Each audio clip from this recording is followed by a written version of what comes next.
Gentlemen, the time has come once again to discuss things.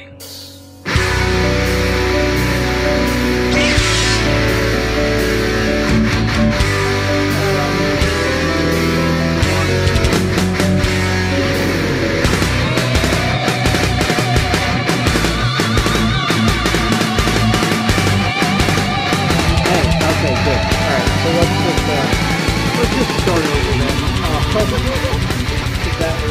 That was very awkward, right, when we were introducing the topic. Hi everyone, welcome to this week's episode of Geeky Gentlemen. Deja vu, everyone. We just had trouble recording, so we're starting over since we're only about a minute in.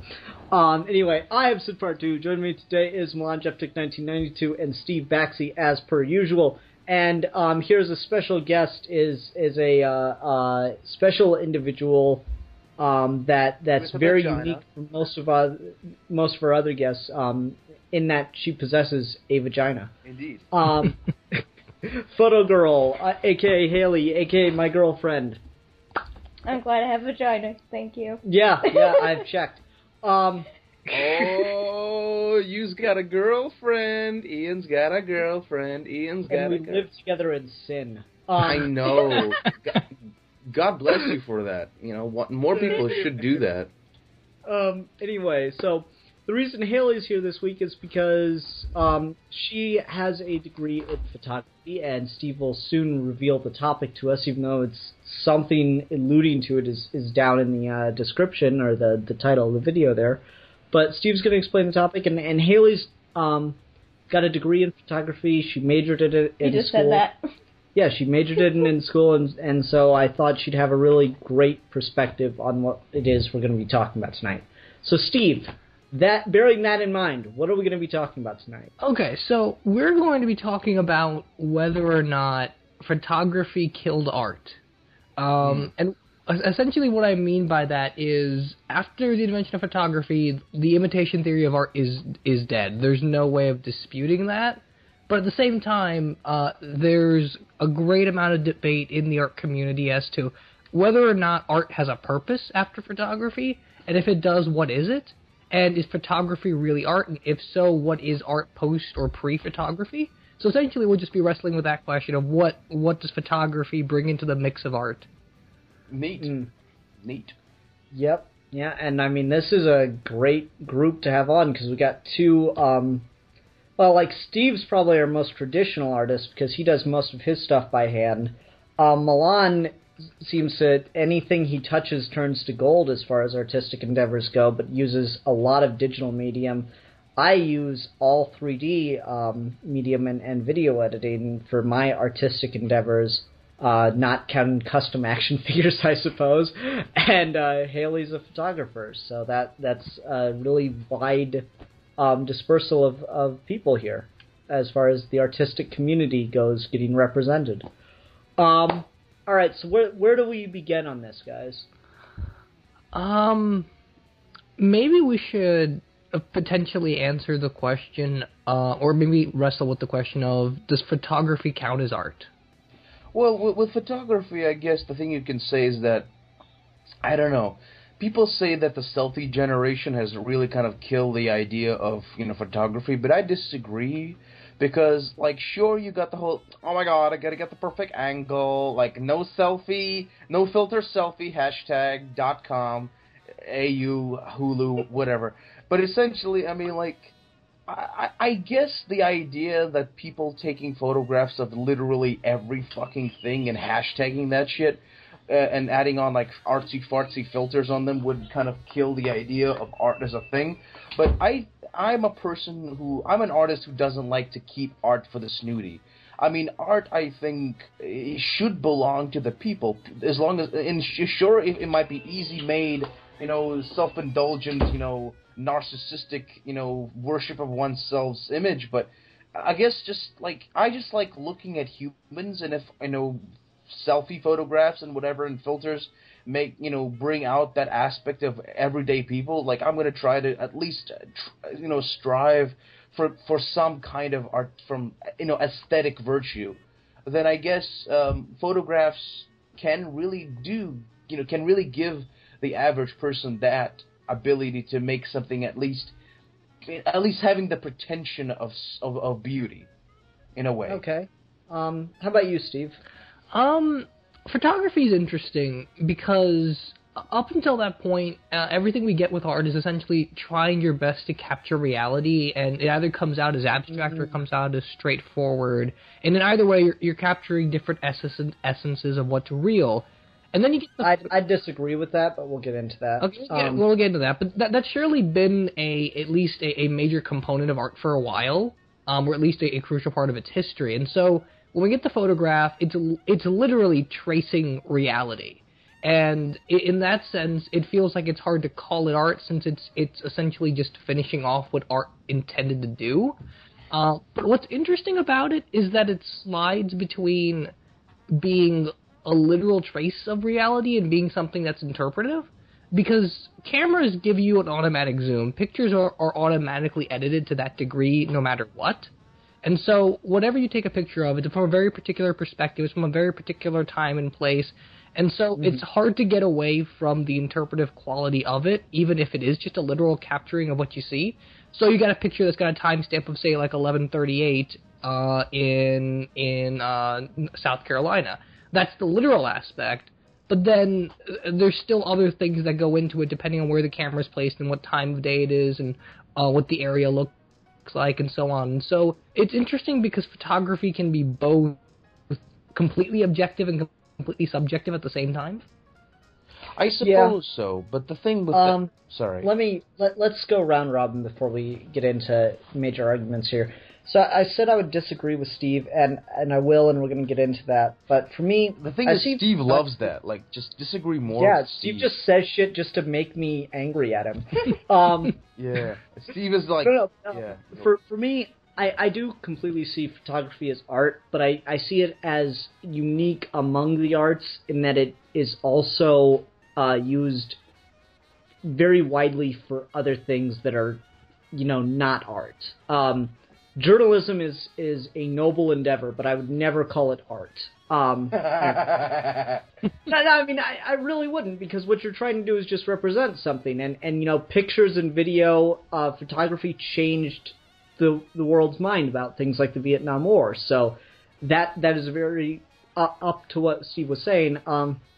There's a very clear representation of fact, even though it's like a particular angle. When you get so much of it, no, it's not a subjective, one-time thing. No, this is clearly what's going on. So that's where photography came in and changed something objectively. But even when we go back to the very beginning of photography, there are these really weird macabre things of like people, juggling their heads, where, it looks like Photoshop, but it was just, several pictures. Fucking with people's reality, yeah. Yeah, there's all this stuff that goes back. It's just very strange things. People got bored. Yeah, and so, like, right away it was used for abstract, and clearly, there's nothing else to call it except for artistic. It was done because it was a cool idea. Yeah. So that's my opinion, is photography as an art form straddles both an artistic stance and a very practical, realistic stance in what it does in the world, and it depends on who's behind the camera. All right, so Haley, where do you stand on this? I do believe that photography is art. I have a few points to make. For one, photography actually means painting with light, or even drawing with light. And number two, I hate to point this out, but some painters actually cheated with their paintings. They use a device called camera lucidity, which is an optical device that would bounce off their subject and onto their canvas. So they would trace what was bounced onto their canvas. Which isn't okay, I don't think. And Norman Rockwell did it. Hell, I do it. Like, it's cheating. But the thing with photography is it really drove a lot of independence from painting and drawing. Because with painting and art, unfortunately, artists had set rules to abide by, or set conservative Protestant Christian rules. They had to paint suffering and loss and even torture. That was okay, but I don't know if you guys remember this painting at all of a Victorian couple. One lady's on the swing, and there's a man below catching her shoe, and that symbolizes that they're both about to have sex, and that was not okay. That was like the world's gonna end type of thing. So it was really weird. It's so weird. It's like how their rules. So yeah, I think photography is art because it really drove a lot of independence and a lot of abstraction. It can be abstract at some points, and how wonderful is that? I mean, it's just like, you know, back in the day, like a woman is reclining and swinging on a swing in the morning breeze, and a man is catching a shoe. Those two are obviously about to do it real nasty. Exactly. But yeah, it's okay to show somebody get their head that dirty chopped bitch off, has her shoe off. She wants it. I guess that was the old school version of like, oh, she wants the D. Yeah. Which has been throwing their shoes off left and right. Like, oh, you throw your shoes off, you want some dick. Tarantino would have a field day with it. Oh, most definitely. Anyway. All right, so before we move on, though, I want to address something that Steve said. Sure. So Steve, you said that all art was very much driven by intimidation. No, by imitation. And I see where that perspective comes from, but I'm actually in this unique perspective right now where I'm taking history of art class at the moment. And one thing this guy in this lecture pointed out was all depictions of human beings in art before photography are completely ludicrous, and if people look like that, it would be so fucked up. Like, you can go through like the one he did, it was just fucking, it was terrifying. He did like the you know, the old ancient Egyptian carvings of people and stuff, how they're the 2D carvings. Like, he lined himself up like that in that classic Egyptian pose thing, and then he goes, okay, so that part's, you know, it's not a comfortable pose, but it's somewhat realistic. All right, now then, your fingers are all going to be the exact same length, and then it started distorting him, and all his fingers got to be the exact same length as his middle finger, and your eye is going to be as if it's seen from the frontal view, so then it's just one eye just got completely shifted onto the side of his face, and his feet became perfectly flat, and then he just lost all dimension, and he goes, yeah, see, this isn't really realistic, and this was the style for a couple thousand years. Well, the thing is, that thing is with art. Sorry, Steve, I just gotta throw into this before this thought flitters away from my head. Essentially, with art drawn or crafted by humans, of course you're gonna have a certain element of imperfection. Before the camera, all you had to do, art. No. The guy was making the point that it wasn't imperfection; it was intentionally done that way. Yeah. That's what I mean. I mean, with. Lost Milan. Go ahead, Steve. Photographs or have. Oh shit. Oh, okay. You're good. You're back. Okay. Essentially, with abstraction, the camera kind of took that away. I mean, when you could just look at people, and sure, but you can't really, unless you had them sit around doing, basic stuff for modeling. People. You could shut the fuck. Mika, stop whispering in my ear. Essentially. Mika, you threw me off, you son of a bitch. Stop licking the side of my face. Stop it. Okay, Steve, go. Okay, I'd want to clarify that I don't mean realism. I don't mean that all art is intended to be realistic at all, because that's completely not true. But I mean in the sense that all art has a motive to capture at least some essence of reality, whether it's human drama or a feeling or a landscape or whatever. Whether it's realistic or not, it's still trying to capture something that's based in reality. Yeah, and I think that's fair, but if you look at the Greeks, who had just this obsession with reality in their art, just trying to make things look as realistic as possible, once they finally got there and got something that looked completely believably real, like the skin's perfectly stretched in a totally believable fashion, they immediately abandon that and go straight to completely exaggerating every single thing possible. Well, yeah, they exaggerate every single thing possible, but they don't make it so that every single thing in their art is completely detached from reality. No, they don't. And actually, the Greeks are really bad at imagining things. Like, all they can think of is, like, it's so weird because their mythology is so imaginative, and then you see them depicting their mythology. It's like Hermes slays the Argus, and the Argus is a monster with 100 eyes. And you know what they draw? It's a dude that just has a bunch of eyes on his body. It's so lame. That's weird. That's the thing. I guess back then, the imaginative scope was a little bit more grounded, as it were. Sure, you had these grand imaginary visions, but when you try to ground them in a certainly, like, in a visual way, there's only a few ways you can do it. I'm sure, like, now, with discipline, with the artistic disciplines like, you know, abstractionism, you can have a giant fucking octopus with 1 billion eyes and whatever fighting a Greek, but it's just like, you know, back then, what were you, like, you think man shape, you think eyes all over his body. It's ridiculous and ludicrous, but for a Greek... I'm just saying, it's pretty bad when a Power Rangers villain looks better than your goddamn... giant eye monster, definitely. Steve, but you're welcome for that reference. But, I mean, their scope was quite limited. I mean, like, most mythologies, it really was kind of kitchen sink before kitchen sink was invented. Yeah, but I mean, even then, like, okay, so we'll discount the eye monster since it's, you know, it's a monster, it's weird.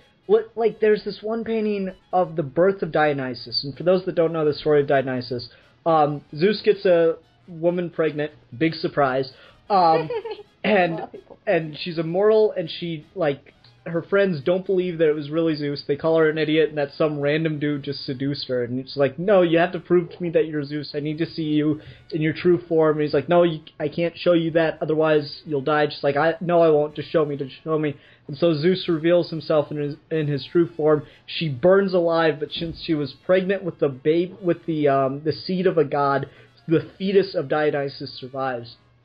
So Zeus takes the fetus and stitches it into his thigh. Just because, well, no, I mean, little known scientific fact, the thigh of a man has everything that the womb of a woman has. Oh, indeed. Mine does. Yeah, exactly. So, like, he stitches Dionysus into his thigh, and then 9 months later, Dionysus is born of Zeus's thigh. And you see this depicted in art, and Dionysus is born as, like, a little tiny guy. It's not a baby. It's like a man, but it's just baby sized. No concept of babies. Like I mean, they had to know what babies look like. I know, but this is godhood. I mean, it's kind of weird, and like a fully grown man emerges from this giant god's thigh. I mean, of course, like we can play around with perspective there because it's really meant to be just interpretive.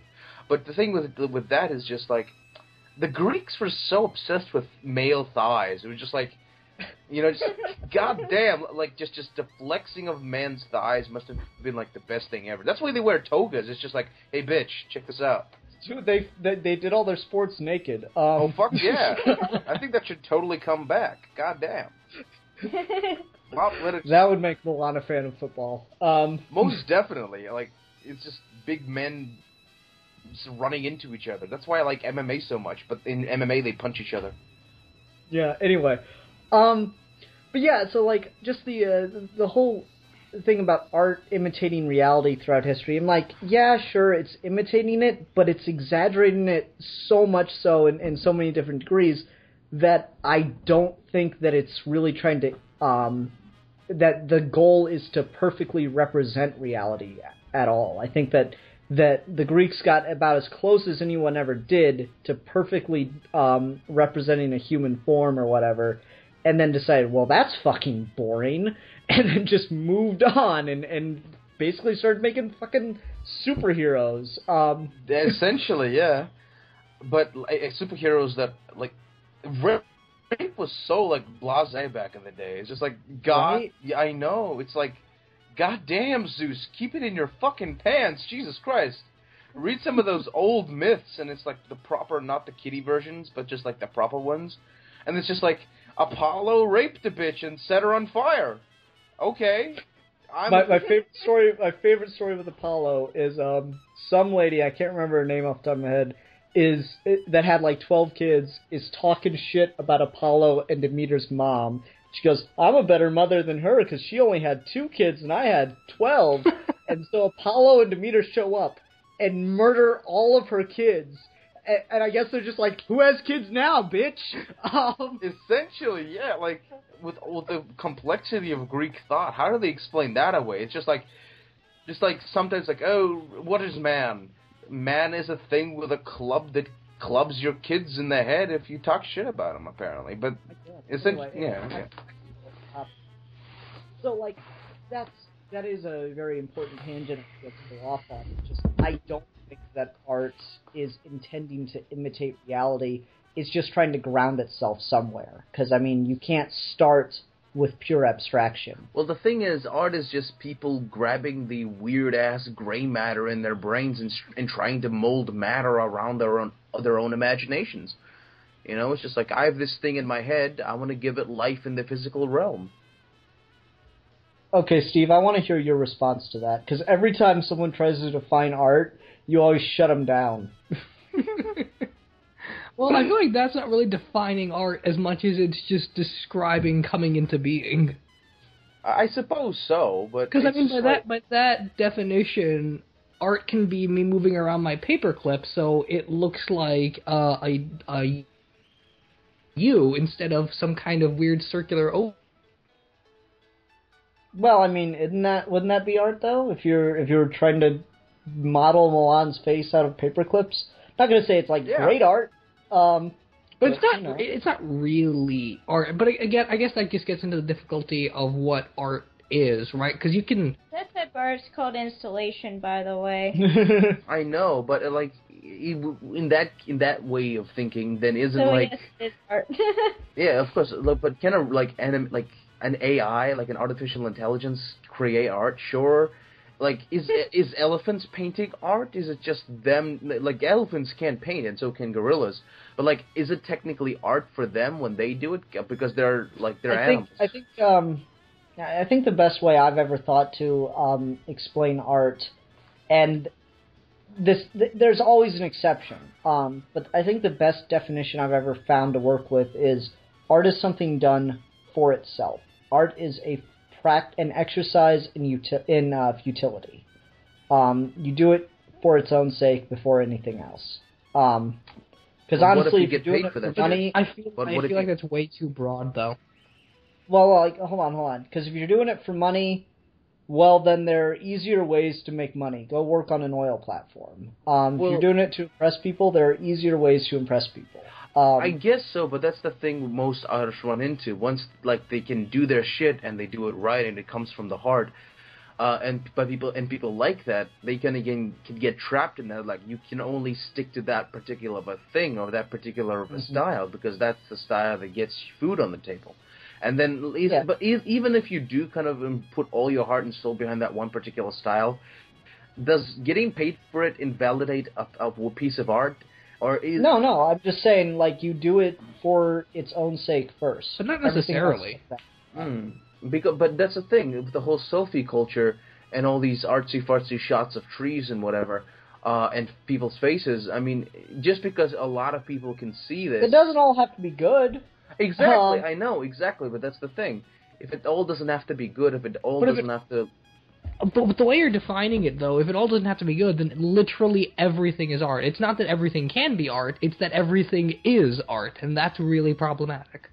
No, because you don't do everything for its own sake. You do other shit. You do things... Steve. You do certain things just because you have to. Steve. You don't go to work for artistic reasons. Of course. You go to work because you need to fucking pay a bill. I know, but the thing is with Steve, like that, like, isn't that just like an amazing way of living? Just like everything around you is a work of art, varying in range. I mean, is it just like everything and everyone, or every tiny little thing crafted by humans, no matter its utility and its functionality, in a certain way, is a form of art? So, like, everything from an oil platform, sure, it's beautifully designed, it's a perfectly functional, great thing. but in its own way, isn't that like just a giant, sculpture out in the sea that happens to have a functional use? Okay, but then in that sense, then there really is no concept of art. And if there's no concept of art, then we're all just making things. Well, it's not just the concept of art. Maybe the concept of art, it's just a lot more broad than one would think. I mean... But it can't be so broad that literally everything is art. Well, not everything is the definition. Art. Not everything that... No, I don't think that the definition I threw out allows for everything to be art, because... I mean, it kind of does, because if it's just something done for itself, then you could find a way to abstract anything to be done simply for itself. But the thing with that... but you got to find a way to do it. Like, obviously, when you're making something for your artistic reasons, that drive just kind of takes hold of you. You just want to do it for its own sake. At least that's what I find. But I mean, last time you... Using that logic, though, I am pulling a drawer for my own sake. Is that art for me just pulling a drawer constantly? No, because you're doing it to try to make an argument to try to prove I'm wrong. just doing it. I'm just doing it as a tick. So, one second. So, well, no, that's so a nervous tick. You're not doing it for any. You're not doing it for any reason. You're doing it because I'm talking about doing something for the sake of doing it. I have a question. So wait a second. So in that case, does intent make something art? If this is a thing that wasn't... I think so. I think intent is important. Yeah, intent is important, but it's not sufficient for art. I think the definition that I have is... I mean, there's always a workaround, there's always an exception, yada yada, but that's the best definition I can think of, because that's how I feel when I'm doing something that I consider artistic. Well, let me throw out a different one then. Have you ever read any Danto? No. Okay, well, Danto's got his concept of art, and in his way of putting it, art is two things. It's meaning and embodiment, and it embodies its meaning. So art is anything that has a purpose to some extent, and the whole thing serves as that purpose. Okay. Haley's nodding her head, so I'm curious what she thinks of this. Well, with art, I do believe it's a thought process. It could be a intellectual thought process. It can be a scientific thought process at time to time. With chemistry, photography and chemistry does work hand in hand sometimes. Let me think. But the thing with photography, it is very difficult to do abstraction, exaggerations, and unrealistic worlds. You can't do that straight out of the camera. You've got to stage something. You've got to go all out with makeup and hair and a location. So it almost needs like theater at that point. Right. I guess in that case, isn't that just artistic law? I mean, whenever you take a photograph, you just have to... Is it planning it out? Is planning... you just gotta plan it out. It's a thought process. You gotta design everything in your head and then lay it out and then design everything with people. So in that case, does staging make the difference between just a photograph and a work of art? Yeah, I believe so. Oh, there we go. Stage narratives are art stories. That's what it's typically called when it's staged. Stage narrative. It's a picture that tells a story. So in that case, in that case, war photographs that are staged, kind of very iconically. They're not staged. If people are dead. I'm not saying that. I'm not saying that they're staged. I mean, like they're just naturally, they catch the perfect angle, like that a Vietnam picture that everybody knows of those little Asian girls running naked from a burning village. Right. It's staged. You know what's going on. It was like somebody is. I'm not saying it's staged, but somebody just caught that perfect shot. It's something that just encapsulated that whole thing so perfectly. There's a term for that. I know, but there's that, and you have or that instantaneous. But then you have that photo of the Americans lifting up a big old flag. It's 6 or 7 guys lifting a big old American flag, and that was the statue of Iwo Jima. And that's certainly a stage situation. So that's where you get to the distinction between here's something that actually happened and here's something that we set up to happen. I know, but that's the thing. That stage photograph was something that wanted to encapsulate a certain thing, whether it was true or not, whether it was just something people wanted other people to feel. Like, but at the same time, you get those naturally formed, naturally universe staging a scene to be captured on film, iconically speaking. When you have that, like that picture, the difference between the picture of that Vietnam, burning of a village to that staged World War II sign of like heroism. Like, one was staged naturally by the universe, the other was just staged by a normal human trying to express a certain idea. Like, there's a certain difference there. I remember in high school I took a class on just all we talked about was World War II the entire semester. And there's this one, in the lead up, the rape of Nanking, there's this really famous photograph of a baby crying on the train tracks after a bombing or something happened. And it won an award and all this shit. And the teacher did point out, like, arguably the greatest thing ever, though, when he said, I like that he took the time to take the picture before getting the baby out of the war zone. And yeah, that's a problem there, isn't it? Where to capture quote unquote reality, you have to allow something to be staged at least momentarily. There was that big debacle a couple years ago now where the guy was like in front of a train and someone caught a picture at just the right moment before he died, and everyone got pissed off because the person took the time to take the picture as opposed to yell at him to get out of the way or something. Well, in that case, personal responsibility comes into a thing. Like, sure, like... Yeah, but I'm just talking about the distinction between purposely staging something and then deciding to let something that's happened in reality continue to go on when you can come in and intervene. I know, but in certain case, isn't that just the ideal of the photographer? It's like, I'm the observer, I will take the chronicle, and maybe then I'll try to help if I'm willing to. And there's a certain, like, when you're bringing in morality, I don't think the question of morality really comes into this whole discussion of art. I'm not talking about morality. I'm just talking about the distinction between staging something and deciding whether or not to intervene in something that's already happening. Well, the thing with the non-stage stuff, it's honest. If something is happening, sure, there's a certain, like, this disconcerting amount of sociopathy there.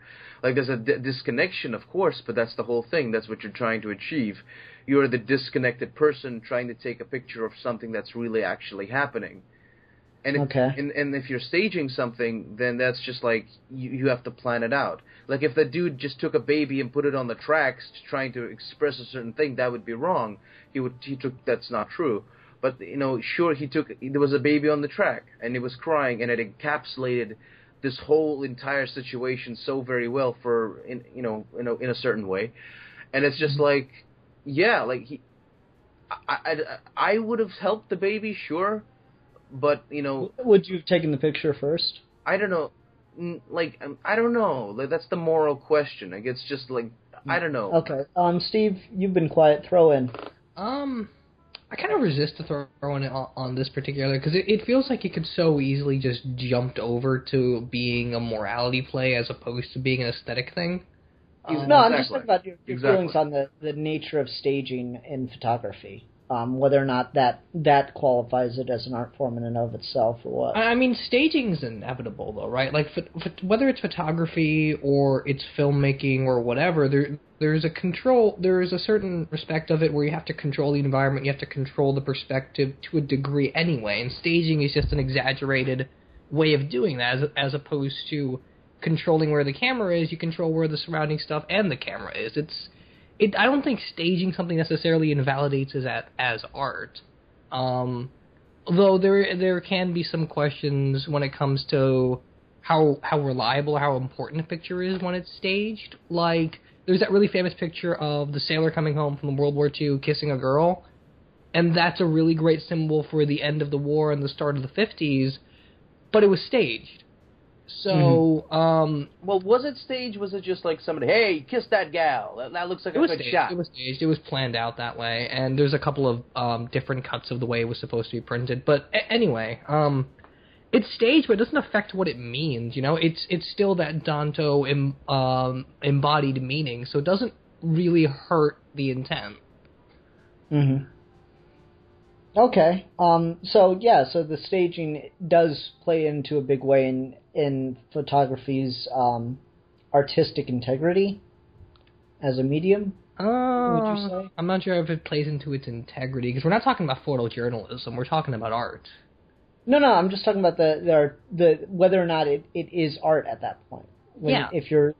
Yeah, okay. Yeah, it's totally art. I mean, if staging was a problem, then we would be talking more about photojournalism than anything else.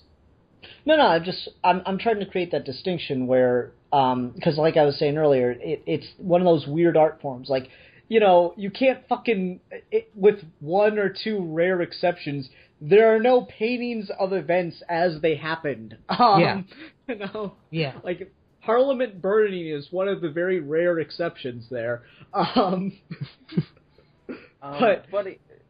It's funny. It's like imagine. So photography does stretch that weird thing where it can either be it can either document fact or it can be an artistic expression, and we can debate about the artistic nature and the morality and everything in that. But what I was getting to with that whole thing is the idea of staging sets up the ground for it as when you're staging things, you're immediately in an artistic area as opposed to when you're purposely staging things, you're immediately in an artistic sense as opposed to a reality capturing sense. That's fair. I guess so, but it's funny though. Like, imagine if that really those big long ass. Like back in the Dark Ages, like when like the War of the Roses, like the whatchamacallit, like they were knitted of battles. That Brannigan and his spider tapestries that were knitted as that's it. his spider tapestries that were knitted as he was defeating the armies. Yeah, exactly. Yes, exactly. And it's so fun because you had those long ass tapestries kind of being the like medieval version of like a war reel. Or the really fucking cool painting in The Day of the Doctor where it literally captured a moment in time and it made no goddamn sense, but it was so fucking cool looking. Anyway, like, what do you mean a moment in time? Have you seen the Day of the Doctor special? Huh? Okay, it's like a gigantic fucking painting, like proper hang on the wall kind of painting. Oh yeah, the painting of Gallifrey. Yeah, and it's like this war scene, and then like the camera like zooms in on it, and it's literally that moment in time stopped. And you can look at it as a painting. It's like this 4-dimensional painting. It was so fucking cool. I love science fiction, or just like. It's like just that one scene alone is worth all the other problems I have with the 50th anniversary. Like, this is Time Lord art. I'm like, oh my god, that's so fucking cool. That's awesome. Like, that really helps to humanize people in fiction or in reality, just to see their art. Like, nothing convinces you that another thing is human, even though if it is what the hell is that? What are you doing? Stop doing that, Steve. Stop typing while I'm talking. It does like this big boop boop boop sound. But essentially, what that helps, like seeing seeing another culture's art really does help to humanize that person. Like, especially in fiction, I love when the best way to humanize an alien race is to just describe their art. Just like, oh, they build statues out of molten thought. Like, just things like that sounds so cool. Milan, make that a thing. I'll need like a lot of brains and shit, but That sounds nasty. No love here. Anyway, okay, so getting out of the abstract of like what qualifies art and getting back to photography itself. So, Steve, you when you pitched this topic to me, you mentioned Hegel, yes. And I've read a little bit of Hegel and gotten very annoyed and couldn't believe that people thought he was the answer to philosophy, or that people thought there was an answer to philosophy. But please explain what you're talking about, because I don't think I'd ever read what he is mentioning. Though I think there might have been a contemporary of his, which I'm fond of quoting, but I can never remember the guy's name. Well, there's a lot of descendants of Hegel, so it's hard to say which one it could be. But no, contemporary, someone that was around at the same time. okay. One of what I want to say it was Spinoza or Sina that was like sculpture is the highest form of art because there's no one angle it's meant to be seen from. See me. Okay. Yeah. I don't know who said it, but I'm fond of that one because I really like that argument. Yeah, but essentially the Hegel thing was that Hegel was famous for saying that art has ended, that art's purpose was over. And I believe he was around right after the invention of photography, so that's kind of what he was talking in reference to. And the interesting thing about that was there was a big backlash about it. He said art ended in the sense that art has no purpose anymore, so now art is liberated. And the entire art community would now invite him over to museums and to give lectures and stuff. The entire art world loved the fact that he said art ended. Which was very interesting. So the opposite of how people react to Nietzsche. Yeah, essentially. But I think the cool thing that he was sort of pointing to is because going back even before Hegel, when we get to Kant, and Kant talking about the fact that art's got purposiveness without purpose, and Hegel kind of cashing in on that, saying that, well, now that we've got photography, art really has no purpose anymore, so now art can be anything it wants to be. Art has effectively ended, now everything else we're doing is just extra. See, I disagree with that, like most things I think of with Hegel. I think most people disagree with Hegel at this point, but yeah, it's an interesting notion, though. Like, he always gets me for a little while. I'm like, yeah, no, bad. Stop doing that. Like, yeah, Plato did have that down. Good. Oh, goddamn it. That's how I feel about every time I read Hegel. I had a professor for 19th century history of philosophy, and when he was ready to teach Hegel, he saw himself as the descendant of Hegel's philosophical mind. Holy crap! So when he was ready to teach Hegel, he said, "I am Hegel. Ask me questions." And I was like, "Oh fuck God." I just like, I've never went to college, but the concept of just like these, teachers like, I am so glorious, I shall answer your questions about history.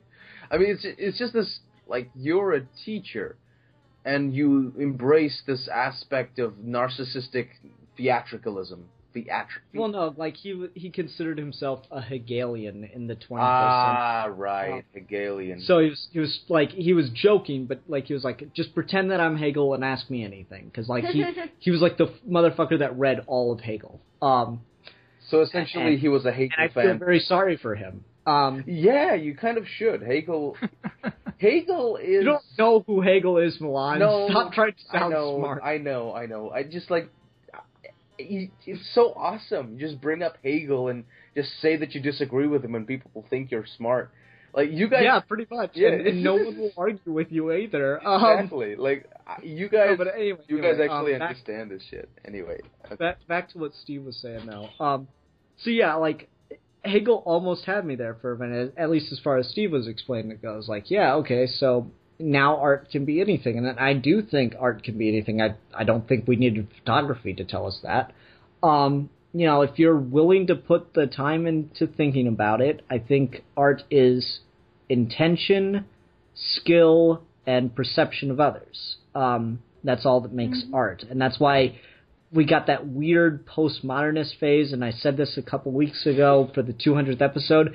If you're dumb enough to buy postmodernist art, you do not understand postmodernist art, because it's fucking worthless.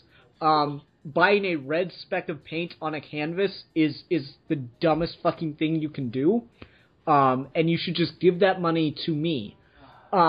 With that being said, the thing is with postmodernist, the idea. Well, no, hold on. Let me get this out here. Like, Yoko Ono was the big postmodernist artist for the longest time, and she fucking did that shit where, like, the Beatles would be doing a song and she'd get up on stage and fucking yell into the microphone with a bunch of fucking annoying noises, because her whole thing was, oh, it's that you're listening to it. That's the artistic experience. It doesn't really matter what's being said or what you're hearing. It's that you're doing it. I'm like, well, no, I see what you're saying, but that's still no. Essentially, that is awful. essentially what she was doing. No. Essentially, this is what she was doing. No. Hold on.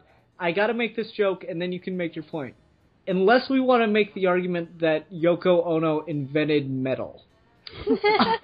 I suppose so, but it's so weird. It's like I don't like it when people. Okay, anyway. But the thing with that is it's kind of weird because I'll walk on your back later. But essentially, it's just the idea of a person saying like, oh no, you're just listening to sound.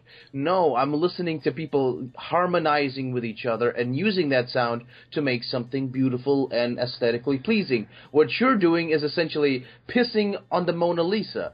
You're saying, it's just like, hey, it's just paint on the canvas, man. Like, it's just fucking, it's just a lie, bro. Yes, we know it's a lie. We know it's a lie. We just got the wanting of a thing. We want to make those lies into something beautiful. That's what's. Okay. That's what a thing is. There's this French philosopher that's still alive and well today. It's 21st century modern philosopher, and I'm not going to remember his name because he's French. And the French say things, I think, primarily just to piss off Americans. But he had this great point where he said that America is the last tribal nation. And his argument for that was their whole flag burning feelings and everything is because they don't understand the difference between a symbol of a thing and the thing itself. So they think the flag is a holy object, like an old native tribe would do. Like they think that their totems and their ancestors' graves are the holy thing, that they in themselves are the thing that is holy, not what they represent. So, and you can apply this to money. Back in ancient times, when it was gold was the thing that has value. It is valuable in and of itself. Whereas we get to modern day money, and there's a game we're all playing here. So that's I think the best way that I can describe postmodernism is recognizing the game and doing things to shove the game in your face. And that's fun, that's intriguing, and sometimes it can be good. I like This Is Not a Pipe as much as the next guy. I'd get a print of that. Cheap, but I'd do it. So that's all to say that to finally get back to what Steve was saying, and we've lost Steve, and we'll miss him forever. To get back to what Steve was saying about art can be anything now that we have photography. I don't think we need photography to realize that. Art could be anything beforehand. And therefore photography is art as well. It came onto the scene later than everything else because, it needed the technology to be at the level before it could exist. Of course. Well, in that case, when isn't that just technology? It's just new tools to create art. And in that case, like when we have technology to literally form our thoughts into matter just like that, like would that just be considered like, oh, I just made a picture of my dick, but in 5 dimensions, like I'll send it to my girlfriend. Would that still be place to hop back in? That is a very weird place to hop back in. Like I'm saying, if technology will advance to such a point where we can literally transmutate our own thoughts into matter in front of us like that, like a selfie, like would that still be art? Would you like have a concept of like, I have this concept of this demon, and it's just this idea like in 5 dimensions, this representation of a demon and everything that represents. And like, would that still be art then? Would the art have evolved? Would the technology have evolved to create a new form of art? Because that's what kind of what Steve and Haley's point was. This is a new brand of technology, and with that, humans will. With that, humans will. Let me throw this in there. Let me throw this at you. That's a really interesting idea. But there is no way I think we could talk about it any further than that, because we have to imagine inventing technologies at that point. And then it's just we're going to end up arguing about fictional technologies. Well, that's not the thing. And whether or not they would count. It was just an example. No, I get what you're saying. I know. We're just going into fourth world territory here, but it's... Yeah, so, like, does technology... and I as someone that uses... that has no artistic talent with my hands, but has it in my head, I'm very dependent on technology to express myself artistically. And I'd like to think that what I do with 3D modeling and video editing counts as expressing myself artistically, but, we can argue. Just don't hurt my feelings. No. It definitely is a form of art. And it's like sound editing, like the stuff that I do with my motion comics, it's like essentially painting... Yeah, it's painting a picture with sound in a certain way. And you couldn't do that. Like, music was the closest thing to that. Like recorded songs, that was a thing. But now, like, literally telling a story through sound alone, it's literally is like painting a picture with sound. But with that, it's just like like, Steve, it's so awesome that everyone has a fucking mother box now. It's just amazing. I love that fact. It's like... all we need now is to put everyone should have a little teleporter, little boom tube thing in their phone, and boom, fucking Jack Kirby is a fucking prophet. That's a good point. Yeah, I know. I'm 3D modeling a chair for Metron because, like, what the fuck is wrong with you, world? How do you produce a Metron figure and not make a chair with it? That's not okay. That's like all of the Marvel Ghost Rider toys never come with a bike. Yeah, it's like, that's fucked up. You can't do that. That is morally wrong. So I'm 3D modeling a chair for Metron, and it's so weird. I'm getting into the Jack Kirby thing. I've never been a big, like, Jack Kirby art fan, but now that I'm trying to kind of sort of imitate it in 3D, I'm actually kind of getting into his whole thing with, taking apart TVs and all that jazz.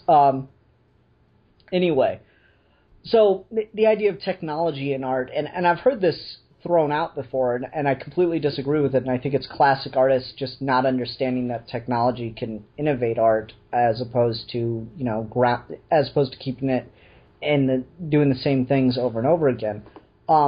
I've heard this argument, though, that anything made with technology is not art, and because you didn't make what you're doing with it. It's just the program doing everything for you. And I immediately disagree with that, and my go-to example is... I bet Leonardo didn't mix his own paints. I bet he didn't go pick the ingredients to make his paints with. Funny enough, that's actually what Russian Orthodox priests do with holy icons. You have if you're gonna paint a holy icon, you gotta go off into the mountains, pick the colored stone. You gotta make the paints yourself, bless them, and paint the holy icon. I was actually, I was offered to do that. Very cathartic in that, but at the same time, Picasso probably just bought shit from the store, and no one questions whether or not his stuff is art.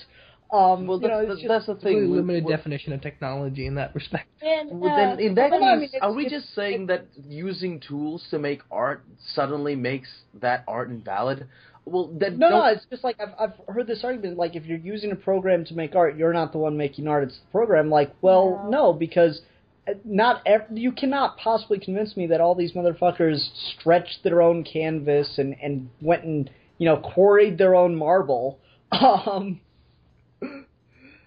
Okay, Haley's been very quiet. Oh, yeah. I want to make an interesting point about people choosing paint back then, and interesting enough, red and blue. If you had a lot of red or a lot of blue in your artwork, that means that you're really fucking rich. Believe it or not. But, what was I going to say? Damn it. Sorry.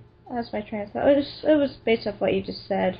On technology and not counting as art made with technology is not art. Which, I think that's a different topic, maybe, but photography definitely qualifies under that same thing. I think that's one argument that I've heard thrown against all art forms that, have been around for thousands of years. The thing about the programs is it's a tool. It's not a thing that does stuff for you. Mm-hmm. Just like a paintbrush is a tool. It doesn't do stuff, well, it sort of does stuff for you, but you have to make it work. Yeah, and I think that's my whole point that I'm making about, you know, Da Vinci didn't mix his own paints, probably. I have no historical knowledge to back that up, but you know what I'm getting at. Right. So that's my whole thing there, is you get to this point where technology has to be around for a new art form to come into existence, but that doesn't invalidate that art form. And so I can name off a million things. Film, video games. You know, for a while, you know, you couldn't do sculpture until you got stone tools. Mm-hmm. You know, for a while, I think art to people was looking at clouds until they figured out how to smear paint or berry juice, or whatever the fuck they used back in the day. I think until you get technologies, which, I mean, this is completely separate topic, but fuck it, I'm going to say it anyway. Technology is what separates man from beast. So, you know, the second you see an animal using a tool is when that animal is actually progressing to where it will one day, if left to its own devices, get to a level that we've seen humans at, I believe. No scientific justification for this, but you see where I'm getting at. We might have to talk about that in another show, though, because that gets into definitions of technology, and that could be its own 2-hour conversation. Yeah, I get that, but what I'm just saying is everything that humans do, I feel, depends on tools. Us manipulating objects in ways that the world itself did not intend them to be used for. I'm wondering... Rocks are just meant to cycle through the earth. They're not meant to cut up trees and shoot people in the head. Could we teach a gorilla to text? Yes. Yes. But you need a really big phone. Although give it an iPad. There are monkeys that were trained to text with cell phones and type out letters on computers. And then if we put like thousands of them in rooms with typewriters, we'll get Shakespeare. Or Family Guy, whatever comes first. Oh wow! But like, let me ask you this: like, what did they write? They only wrote the phrases that they were taught to understand, like "my name is" and things like that. What were their names? I don't know. They're random monkeys. They got random names. Some of them were like Joey, and one of them was like something.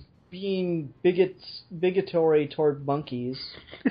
No, but like, did they use the names that they were called by humans? Yeah.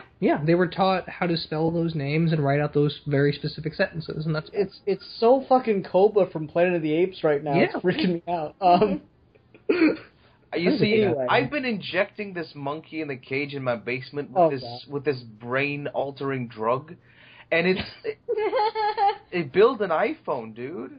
Like, I'm yet to install vocal cords so it could speak as a human, but it That's okay. Just beat it up a lot until it yells no, and then you're probably fucked. But you know, I've tried that so many times, but it just flips me off. But and then I feel bad, and then we cry in the corner, hugging, and we become friends again. But it's just like, I don't know. I'm thinking of giving him vocal cords just so. Like, he makes an iPhone, so he's intelligent enough to do that with his hands. He still throws shit around the room sometimes, but mostly out of like some sort of. Well, your brother and dad do that. Well, so yes, but I guess so. But like he's just picking up what he's seen. Yeah, the thing is, he does it ironically. Oh, okay. He's postmodernist about his shit throwing. Yes, a postmodernist chimpanzee that makes iPhones in my basement. Exactly.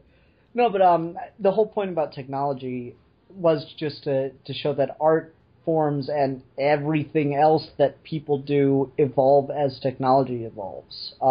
Indeed. And so I don't know if I'd agree that art ended with photography. I just think that it evolved into another and broadened with art. Preach it widened its abilities. Preach it, my brother. Because like you look at some stuff, and we haven't even touched on multimedia stuff, because there are. I mentioned Norman Rockwell earlier. He would take pictures, and I hate to do this, but the only other example of this that's famous that I can think of a lot of pinup calendars would take pictures of models and then project it and use that as an outline. And that's what Milan does with, all the title cards. Is he has us send him pictures and then he outlines it and does a bunch of shit in Photoshop and makes it look amazing. Thank you. But you know what I love to do most? Like, I do my freehand, like, just basic, no reference type of drawings with my monsters. But I love taking bits of human anatomy, like from photographs, and like animal anatomy, and like weird, underwater sea fish things. And just when you combine bits of them in a very subtle style, you find the beautiful side of the uncanny valley. You know what I'm saying? It's just like, it's the certain surrealism which I really enjoy. Fuck, gotcha. Scary as all, but Steve, still. you're going to say something, though. Was I? You sound like you were going to reply to my whole point there about multimedia. Oh, no, I wasn't going to reply about multimedia. You just made me think of another question we could potentially take this in, which is, we've talked about art in a lot of creative senses, but could we describe things like philosophy or public speaking or just social behaviors as art? I suppose so. They're a certain kind of art. I mean, they can reach a There is an art to public speaking. There is an art to doing philosophy well. I'd say philosophy was once called the queen of the sciences, and now I'd call it the art of science. It seems like in these cases be a different conception of art than what we've been talking about before. Because certainly there is a way to do these things, but it's not in the same sense that there's a way to correctly paint. I don't know. Does skill come into it? I mean, is something Maybe.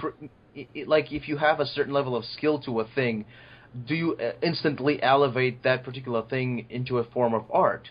I mean, like everyone can tell a speech, all right, but if you just really get the emotion across and get the passion across, and you kind of uplift this just essential well, then propaganda that's into just something. bringing theater. That's just bringing theater into reality. I guess so. Yeah, I love it when that happens. All the world's a stage kind of thing, because when you go up in front of a crowd of people, you're not talking to them like we're all talking now. You're trying to make a point. You are putting on a role. You are taking on a role and trying to convey a message, and so you are at that point in time an actor in a very literal sense. You might be saying things that you personally believe or don't believe or whatever, but at that point you're acting. So at that point I just think you've transitioned to doing theater, but we don't want to call it theater because it's still kind of different. Because no one's gonna. I don't believe anyone's gonna pay to go see public speeches like that in that way. I mean, we all there are TED Talks. You go pay to see people speak, but it's not the same kind of thing that you're getting out of going to a theater, though. I guess so, but I guess with politics, people are not paying. They're buying into a form of art that they want to be real. Like it's essentially art. Like theater is just buying into a lie for a little bit. Yeah. Like I don't mean that in a condescending kind of a way. I'm saying that it's both of them are about telling stories. Like theater tells a story that has been written down and it is obviously fiction to everyone, while politics and public speaking of that is just you're putting on a show. You're trying to convince people of a certain truth or lie, depending on which one you believe it to be. Yeah. Interesting point, though, Steve. I don't know. Where do you come down on it, Steve? I don't know. It's just something I was mulling over. The question just came up. I don't really have an answer for it. Well, make an answer. Now you have to stick to it for the rest of your life. Well, the interesting thing is, what kind of every work of art serves as an exemplar for what art is, not as an example of what art ought to be. So you can make a painting and you say this is art, but you can't just copy paintings and say you're making art. It doesn't work that way. But with things like philosophy and public speaking and things of that nature, it does kind of work that way. It's not everything's an example and you create your own, you learn to do things a very specific way. So there's a lot more imitation involved in those cases. So it's kind of the inverse of art, but there's still kind of meaning and embodied meaning in that. Like at the end of the day, no matter how very specifically people do philosophy, there are still some presuppositions and a structure to the very topic that make it in line with art. Mm-hmm. See, I'm trying to think of how to say this, but let me just throw it out there as raw in my mind as I can possibly do. I think that imitation is an important part of all art, and that at a certain point, you're just really good at hiding it. I think what you're trying to say is that everything has been done before. Yeah, I mean, and I did a whole fucking video on that. Every idea you've ever had, someone else thought of, and they did it better. Yeah. And not only did someone else think of it, they did it better than you. So just shut up. That's my opinion on reality, and it's so frustrating when you get really good, when you think you're getting good at philosophy, and this is actually a sign that you're getting good at philosophy. You come up with a really good counter argument to something, and you've thought of all these little counters to your counter arguments, and you've got it all mapped out in your head. Yeah. You've got it all mapped out in your head, and then you're getting ready to do your thing, and someone tells you, "Oh, so it's like this guy," and you're like, "Motherfucker!" You know exactly what I'm talking about. Like anything you have to say, somebody else in history must most likely have said it already, but a lot more lyrically. Here's how absurd this is. Okay, there are guys that have commented on what we're talking about. Cicero has probably my favorite quote of it that sums it all up perfectly, which is, "There is nothing so silly that some philosopher has not already said it." This is completely true.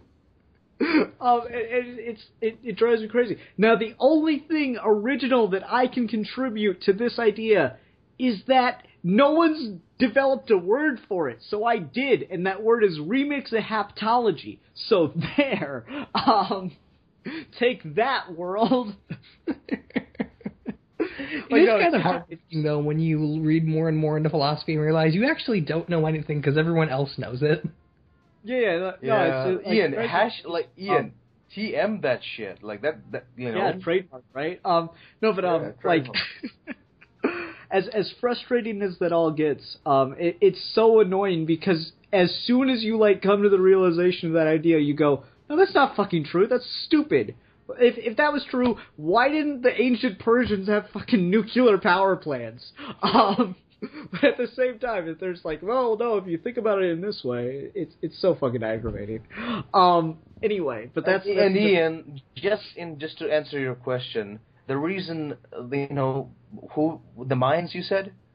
No, I said the ancient Persians. The reason the Persians Iran is currently on my mind. Okay, the reason the Persians didn't have thermonuclear weapons and would have all that shit is because the fucking aliens, brah. Anyway, back to the question of imitation now. I think all art is imitation. You've just gotten really good at hiding it. Yeah. And that sounds really negative, but when you think about it, how do we learn things? We learn through imitation. We learn through, monkey see, monkey do. Conditioning, imitation. Yeah, so, in art, why would it be any different? You're just really good at making other people think that you're not imitating other things.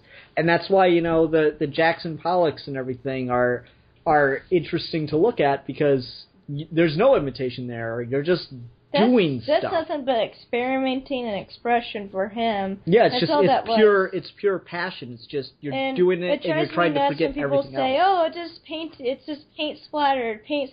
Have you guys looked at his older work? Mm-hmm. It's not just paint splatter. There's people in it. Yeah. He evolved in his artwork. Mm-hmm. He went from one thing to another.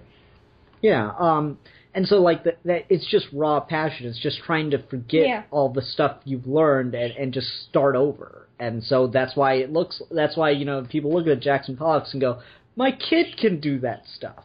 Well, yeah, because he's trying to start from ground zero.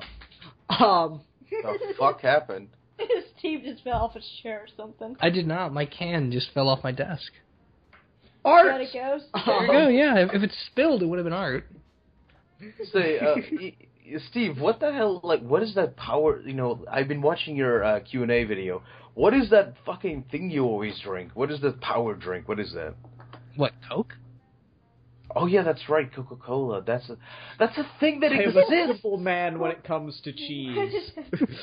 That is going on your tombstone, Steve. I am a simple man when it comes to cheese. I know, it was a great lie. It took me all week to come up with that. Oh, Steve, I love you. The thing is, we caught Steve. He's never going away. We disagree and argue and intellectually engage him to such an extent that he will never leave. We've got you, bitch. Yeah. Steve's just tried to really get me, I think Steve's just tried to throw out arguments just to try to get me to say, yeah, you're right. Just once. We just fundamentally disagree on almost everything, so it's all right. I know, and it's so interesting, because I've never met anyone that I just no, shut up. To everything that comes out of their mouth, except for Grant Morrison's a great writer. But I think we even disagree on as to why. We'll have to do that in another video at some point. Yeah, anyway. Grant Morrison is like the patron saint of the fucking geeky gentleman. Goddamn. He is. We did a whole episode on him, and you weren't here, and it's your own fault. I know. Steve, I was so upset. Whenever, we want to talk about something really much, we're never there together. So, what is your, before, we move on, what exactly are your thoughts, just your brief thoughts on the Seven Soldiers of Victory? I really wanted to hear your thoughts on that. Very brief thoughts. I love it. It's a lot of fun. It's like his Doom Patrol, but a little bit more grounded, and it solidifies why Zatanna is one of my favorite DC characters. Awesome.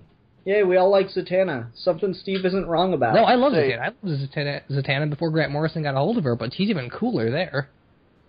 No, I always liked Zatanna from whenever, I think the first time I ever saw her was in the Justice League cartoon. I just thought she was really cool because, I like magic, so. Yeah, she's awesome. Paul Dini had a 15-issue ongoing with her that's really good. Anyway. Funny enough, before we move on from Zatanna, I'm actually planning, if I can get enough female voice actors together, I'm actually planning to make a Zatanna motion comic. Oh, that would be cool. I will totally actually watch that one. I'm actually thinking of adapting... Wait. Since we're talking motion comics, asshole, I already did Sleigh Ride 4 fucking years ago. So what the fuck was I'm actually going to follow through with it mean? Oh, jackass? sorry, I didn't realize you actually went through with it. There's a few of those actually on the internet, but I think my spin will be a little bit more...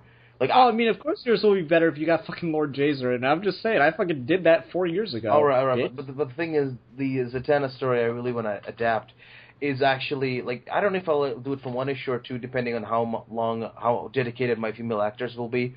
But I really want to just adapt that whole Seven Soldiers of Victory Zatanna arc.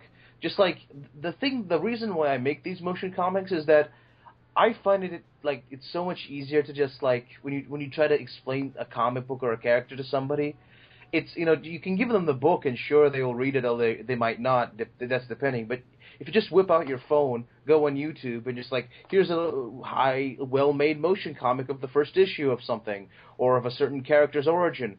If you do it to a well enough extent, they will get hooked on it. And then, where's the next episode? Well, you have to go buy the comic. Oh, I'm so involved with this already, thanks to this motion comic, I will go out and buy the actual story. And I think it's an easier way to get people into comics, Yeah, and that's why good I do argument. I actually really like that. I'll keep that in mind. Anyway, I think we all I think we're all wrapped up on the photography questions, though, right? I think so. Yeah, really interesting topic, more just about art in general, but I think that photography was kind of stepping stone here more than anything else. Haley, thanks for coming on. That was fun, even though you didn't You're talk very welcome. much. Oh, I think I did better than what I have been. Okay. Sure. Haley did Anyway. Yeah, I mean, what she brought up was great. I just wish I could get her to talk more. Anyway, which I don't think many boyfriends would say about their girlfriends, but, you know. You're getting some That heads was a tonight, sweet my friend. thing. That wasn't an asshole thing. That was a sweet thing. Don't give me that look. Guys, she's got a knife. Guys. Oh, shut up. I can't, like, I know. That's so wrong. Don't do that again. Anyway, so let's go ahead and wrap up. Is it my turn for next week? You guys are so Yes. cute. Shit, I totally forgot. Okay, 2 secs. Review topic. I nominate Whiplash because I love watching that movie. Yeah. Whiplash? Okay, what are we gonna review? I've had some stuff on mind. Why don't you What do a- movies? Why don't we review the first volume of Jack Kirby's Fourth World? No. I do not have time to sit down and read that, so... Yeah, I bought myself this, like, hardback cover deluxe edition of the first volume. I decided to spoil myself. I'm like, fuck it, I'll buy it. Oh, yeah, that stuff is great, but if we decide to review that, there's no way I'm going to have time to read all of it. Say, Steve, I really want to invite you to my Russian Comic Book Geek podcast. We never really sat down and just got to know each other, like, that well. So, if you're keen on it, you want to record after the podcast, if it's not too late for you? It's going to be kind of late tonight, but I can potentially do something maybe tomorrow. You sure you can't, like, even for half an hour, something, I don't know. I mean, I promise it won't take too long. I don't know, I gotta get up pretty early tomorrow morning. Maybe. Okay, I got it. Next week we're going to review Speed Racer, the 2010 film. I've been meaning to watch that. Okay. It is awesome. It is surprisingly fun. You think it'd suck? But, No, oh my God. actually, you know what? It does suck. It's an awful fucking movie. Go I into liked it. it. Go into it dreading it. So that way when you come out, you're like, holy shit, this is actually fucking awesome. Okay, From what everyone. I'm told, it's just, it's exactly like Pacific Rim, and I love Pacific Rim, so... Yes, that's pretty much it. Okay, everyone, so thank you for listening. Next week we'll be doing Speed Racer. Until next time, I'm the Philosopher. I'm a photographer. I'm the politician. And I am the Madman. And we are your geeky gentlemen and lady, and we will be discussing things. Do, do, do, do, do, do.